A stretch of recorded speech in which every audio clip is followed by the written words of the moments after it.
Salimu mpenzi mtazamaji na msikilizaji wa Iyamba Letu TV pote pale ulipo. Mimi ni Thompson Unjibata Ngalwa William na kualika kuungana nami katika makala ya Katika Pitapita. Katika Pitapita ni kipindi kipya kutoka hapa Iyamba Letu TV kinachozungumzia mada mchanganyiko tunazokutana nazo katika pitapita au katika njia mitahani. Leo tuko mjini Baraka ambako tunapatikana pamoja na mwenzangu Tony Kambambili. Ni kwamba kuna kitu ambacho kimepiku sana macho yetu kuona mji wa Baraka. Kumekuwa mahoteli makubwa makubwa ambayo yamekuwa na bafu za kuogea, zile zinaitwa piscine kwa Kifaransa. Kuna majengo makubwa makubwa kabisa yenye kuvutia. Unapoingia ndani utaona kama vile nyumba za Ulaya, kama vile nyumba za Marekani, kama vile nyumba za Asia, kama vile nyumba za Oceania. Kwa kweli limetupatia fursa ya kutafuta moja kati ya wazee wa busara wa mji wa Baraka, ila pia mtaalamu wa masuala ya kimaendeleo, masuala ya kisiasa na mambo mbalimbali. Anaitwa Wiseman Hamisi Apata Lora. Wiseman, ujambo na karibu katika makala ya Katika Pitapita.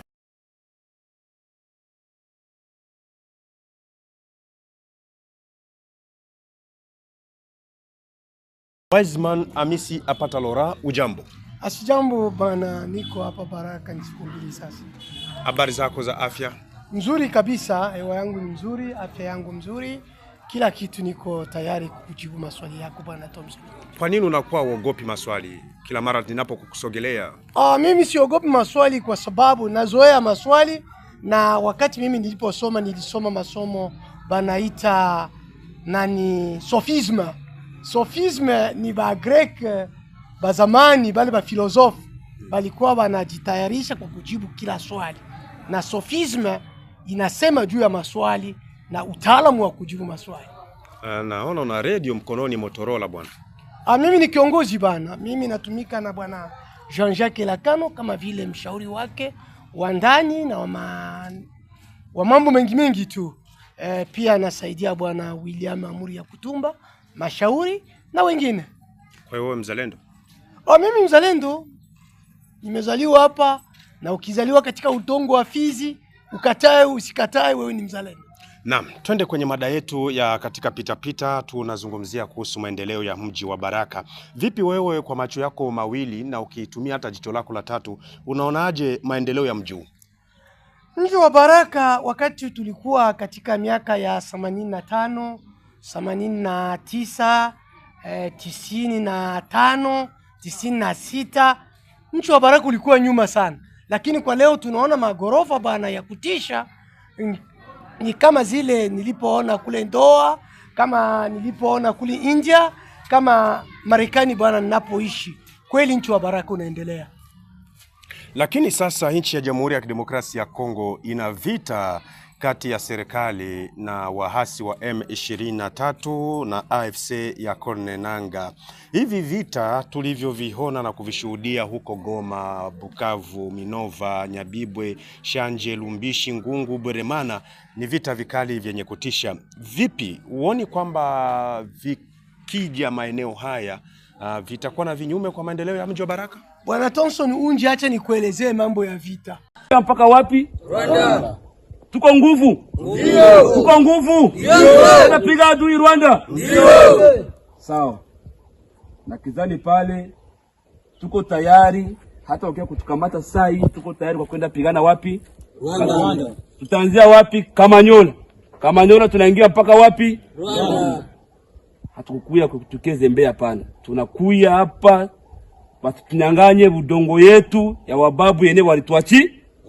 Tukilelea hapa mama na baba na watoto wote watafanya wataku. Wale sio ndugu yetu bali ni wanafiki bali. Tujikaze sana, tupambanie nchi yetu, budongo yetu isifanye nini siye? Mambo ya vita kama waraia wanakuwa wa threat. Maana yake wale watu wenye wanaenda ngambo ya huku wasaliti wanakuwa kama vigeugeu. Wale wanaleta vita ngumu.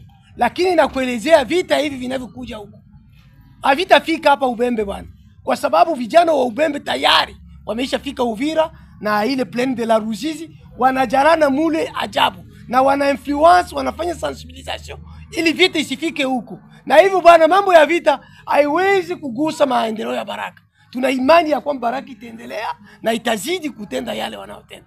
Wakati watu wanajenga manyumba kama haya bwana, wewe unasema ya vita. Hapa tumesahabu vita bwana. Vita vimekuja, hata Goma ilikuwa imeendelea, lakini vita vikafika Goma, vikafika Bukavu. Kulikuwa wasaliti na kuelezea kama ilifika kwa sababu ya wasaliti. Leo ukipita Ruzizi pale, ukifika Kamanyola, vita vyoe haviende. Miezi 3 sasa. Sasa kufika hapa kwetu vinaweza fanya hata miaka 2. Na msikilizaji na mtazamaji, kwa kweli unapofika katika mji wa Baraka unaona muonekano mwingine kabisa tofauti na tulivyofahamu Baraka ya zamani. Binafsi nina miaka 2 sifiki hapa, lakini nimekuta mabadiliko makubwa. Bwana Wiseman, watoto wa Fizi Itombwe walioko Wagabuni huko kwenye diaspora Ulaya, Marekani, wanachangiaje kwa maendeleo ya mji wa Baraka? Watu walioenda diaspora kama sisi hapa, mimi naishi Marekani na wengine wenzangu nimewapigia mapicha, kama vile Grand Baoba wa Arizona, kama vile mzee Lokole Justin wa huko Missouri. Nimewatumia mapicha, nimewaonyesha wa vijana, watoto wazuri, wasichana, wavulana, wote wanavaa vizuri, wananyolewa vizuri. Na unaona kama kwa kweli inaomba watu wa Ulaya wao wanaleta watoto huku. Tunaleta wabinti wetu, tunaleta wa vijana wetu waje kuchangia katika kuona namna gani Ubembe inaendelea. Kwa sababu Baraka kweli, ndugu yangu, nakwambia zaidi ya nyumba 120 ni block, ni nyumba za etage. Kwenye mitandao ya kijamii watu wa Ulaya mnakuwa mnasema kwamba Ubembe ulozi huko mwingi, ndio maana mnakuwa mnaogopa kuja huko. Lakini wewe ni kama mara 3 mara 5 tunakutana nawe huko. Bwana, nazidisha hata mara 6, mara 7, mara 8 na kujaka. Hivi niko naandaa kwenda mwezi wa 6, lakini mwezi wa 8 nitakuwa tena hapa kwetu nyumbani. Kitu kenye kinaogopesha watu wengi ni majamaa yao. Kama wewe Thomson Unji umezaliwa katika familia ya uchawi, utaogopa uchawi swati wa mama yako, swati wa bibi yako. Lakini mimi familia yangu haina uchawi bwana. Tunashukuru kwa sababu sisi wote tumeokoka, tunamwamini Mungu. Familia ya mke wangu vile vile inaokoka, inamwamini Mungu. Sasa uchawi hatuwezi kutishika na uchawi. Tunaona tu ni kawaida na sionake wa uchawi kama kitu cha ajabu. Wa vijana walio huku Marekani, wa vijana walio huko Australia, wa vijana walio huko Europe, muje kwetu tujenge nchi. Kweli Ubembe ni Ubembe, nchi ya mababu. Kwao na mtu ni kwao na mtu bwana Unji. Watu walioko Ulaya, watoto wa Fizi Itombwe, wanachangia namna gani kwa maendeleo ya Baraka? Kitu gani kipya ambacho watu wa Baraka wanaweza kujipiga kwa kifua kwamba hili limetokana na watu wa diaspora? No, watu wa diaspora wanachangia. Utaona mfano ukipita pale Baraka Center, utaona nyumba ya ule kaka mwenye anaishi Belgium, Belgique. Anajenga nyumba labda itashinda hii. Na hakikisha ile nyumba, ukiona urefu, upana wa nyumba ile, pembeni ya mzee Apele marehemu, pale chini pale juu, unaona kuna jengwa nyumba mzuri. Na unaona wa vijana walio huko Ulaya wamejenga quartier wanaita City of America. Ni kule karibu na kule, karibu na gambo ya kwenda Lukoke. Kuna manyumba zaidi ya 50. Maana yake katika miaka 5-6 kuanzia watu wa Australia nao wanakuja kujenga, kama ndugu Theophile Elongo anajenga hoteli mzuri pale Fizi. Unaona, siweze kuhesabu manyumba yao kama bwana kiongozi wa Emo Yambondo Umarekani, Andre Nchinda jina no wanamuita nani, Andre Achinda au quelque chose comme ça. Anajenga nyumba mzuri kwa anaendelea kujenga. Maana yake ukihesabu manyumba ya watoto wa Ulaya au wa Marekani, kweli tunajenga. Hata mimi niko najenga madepo yangu pale. Tunapima tunajikaza, lakini kilipo ni kwamba kila mmoja aje kuendelesha Baraka, nchi wetu, nchi wa kuendelea katika tarafa la Fizi. Inapaswa kila mtu aweke mkono wake. Tusijali vita, kwa sababu hata yule mtu wa Biblia wanaita Nehemia alikuwa anapigana vita na mkono mwingine kujenga kwao. Nasi tufanye hatua ya Nehemia. Kwa jicho lako wewe umetembea sana katika dunia hii, wabunge wa kitaifa, les députés nationaux et provinciaux wa tarafa la Fizi, unaona wana mkono gani katika maendeleo ya mji wa Baraka na Fizi kwa ujumla? Wanachangiaje katika maendeleo? Mkondo wao unachangia kwa sababu tukamate kama vile député kwa leo kabisa nayeheshimu ni bwana Dr. Nyamanjoku. Tulikuwa naye Uvira pale, ana mkono anachangia sana. Tukamate kama le mbatable TH anachangia. Huyo jogoo wa mashariki bwana Jean-Jacques Lakano ana mahadi na anasema kama atachangia, mkono wake utaonekana. Najua kama yeye anatumika kama vice governor na tayari ameisha nunua parcele hapo. Wa député national wajifanye wajigonge moyo konde ili nao wachi kujenga. Tusiachie watu wa inchi wa Ulaya. Kama vile bwana député Msambia Abwe Freddy alijenga building hii. Leo ni building yenye inatisha. Ni etage yenye kweli ukiona level 3 ina mamiro, ni nyumba vya vijana wanafurahia. Sijue kama cameraman ameona wa vijana gisho wanaingia 300 400 kila siku bwana. Kujenga kwetu ni mzuri, utarudisha pesa zako kisha miaka 5 6, lakini jenga kitu cha kuonekana. Usikuje kujenga kama majengo ya zamani. Unaona? Ile wakati walikuwa wanasema inoyengea nini mkongo wa tembo. No, sio ile, jenga gorofa kama hili la huko Dubai au la huko India. Hapo ni vizuri. Makala ewani ni katika pitapita hapa Yambalieto TV. Bwana Wiseman, siku chache zilizopita, mwaka mmoja hivi, kama mwaka mmoja uliopita, nikiwa na kumbukumbu nzuri, gavana wa mkoa wa Kivu Kusini Jean-Jacques Purusi alifanya ziara katika tarafa hili la Fizi akiwa na naibu wake Jean-Jacques Lakano. Wamefika Malicha na sehemu mbalimbali na wakatoa ahadi kwamba barabara ya taifa namba 5 RN5 itatengenezwa upande wa kutoka Uvira kuja Fizi, ila pia wakaahidi kwamba umeme Baraka au tarafa la Fizi litawaka kupitia bwawa la Malicha. Hivi vitu vyote viko wapi? Ahadi mpaka sasa azitimii. Umeme hautokuwepo tena, hautokuja. Hujawahi kuwauliza?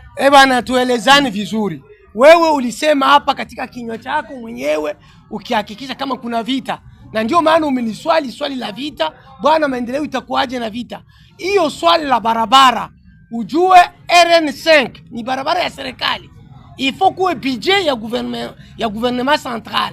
Barabara ya RN2 ni mission ya government. Na kama bwana Jean-Jacques Purusi, docteur éminent et professeur wa hapa kwetu Bukavu, aliahidi ya kwamba kuanza Bukavu kushuka kwenda Uvira. Na hivi huko zaidi ya kilomita 28 hivi tayari ilikuwa inaanza jengwa, lakini vita inakuja kuvuruga project hiyo. Jean-Jacques alisema juu ya moto, pesa zilikuwa tayari mezani, lakini kwa sasa siwezi kujibu swali vizuri kwa sababu walikimbia. Na wakati mtu anapokimbia, hata wewe unaweza acha suruali, unaweza acha hata hilo kofia lako la press au chombo kimoja, kwa sababu unakimbia bila kujiandaa bwana. Ukiangalia kisu walikimbia hivi, sijue maneno yale governor aliyosema ya kwamba kuna fond ya kujenga moto wa Malicha uko wapi, ni swali la kujibu mara pili. Maana yake sijue, labda governor mwenyewe pamoja na makamu wake wanaweza jibu zaidi yangu, lakini mimi kama mshauri nina tatizo kwa kujibu swali hilo vizuri. Asante. Naam. Tukiendelea na makala yetu ya katika pitapita, tunazungumzia swala la maendeleo ya mji wa Baraka na tarafa la Fizi Itombwe. Vyombo vya habari tarafani Fizi, media, unaiona iko na avenir gani?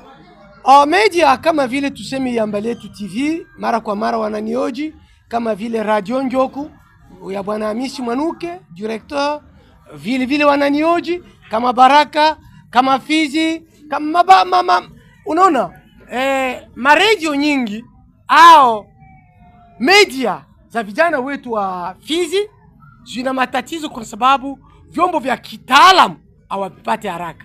Ni labda wale wa vijana wetu walienda Ulaya wao wanawaletea makamera mzuri, wanawaletea vyombo vizuri ili nao wawe special. Cha pili, unajua masomo hii ya media ni masomo paka mtu awe mwerevu kama wewe na mtu mwenye alisoma masomo hiyo. Wengi wanafanya maredio ya media huko kwetu, lakini hawakusoma bwana, hawakusoma mambo ya media, na ndio maana wana matatizo. Unaona bwana, wa journalist wengi ukimwambia tuseme Mulingala anakimbia kwa sababu hajui hiyo lugha. Ukimwambia we gonna go talk in English anakimbia lugha hiyo. Lakini wengi wanajitahidi mkifaransa, mkiswahili, hata lugha ya mama kama vile Hamisi Mwanuke wanajitahidi, na nina imani ya kwamba a fortiori wanaendelea kutumika kazi hiyo ya radio ya media ya kuoji watu wa busara, watu wa viongozi. Nidhani radio itaenda mbali, lakini vile vile tunawakosea kwa sababu hatuwaunge mkono kifedha. Inapaswa radio unalipa hata $50, $100 ili radio yetu, ile kijana mwenye anafanya radio naye ajione vizuri, akioji watu wawili watatu, wanapaswa walipu ile haki yao, kwa sababu wa vijana wetu kweli wanajikaza na wanafanya nguvu ili tupate kusikilika katika dunia na tupashe kusikilika katika hewani. Watu wengi wa vijijini, watu wengi wa town wajue kama fulani ni mtu fulani. Kama mimi hapa mshauri wa bwana Jean-Jacques Elakano, wakati ninaposema nasema mambo mengi, lakini nasema kila wakati napongeza radio za kwetu, napongeza nyinyi wa journalist, hata wa vijana wanaoshika makamera. Mungu azidi kuwabariki ndugu. Tuende kumalizia makala yetu ya katika pitapita kutoka Uvira mpaka Baraka. Katika pitapita tumehesabu geti za wazalendo 45 plus de 45 barrières. Kila barrière wanahomba pesa 1000, na kama una hizo 1000 hawakuelewi. Hata ukiwaonyesha vitambulisho hawakuelewi. Hata inafikia waandishi wa habari hawawaelewi, wahalimu na watu wengine wafanyakazi wa kiserikali hawawaelewi. Tena utakuta geti iko moja hapa, kwenye hatua 5 unakuta geti nyingine.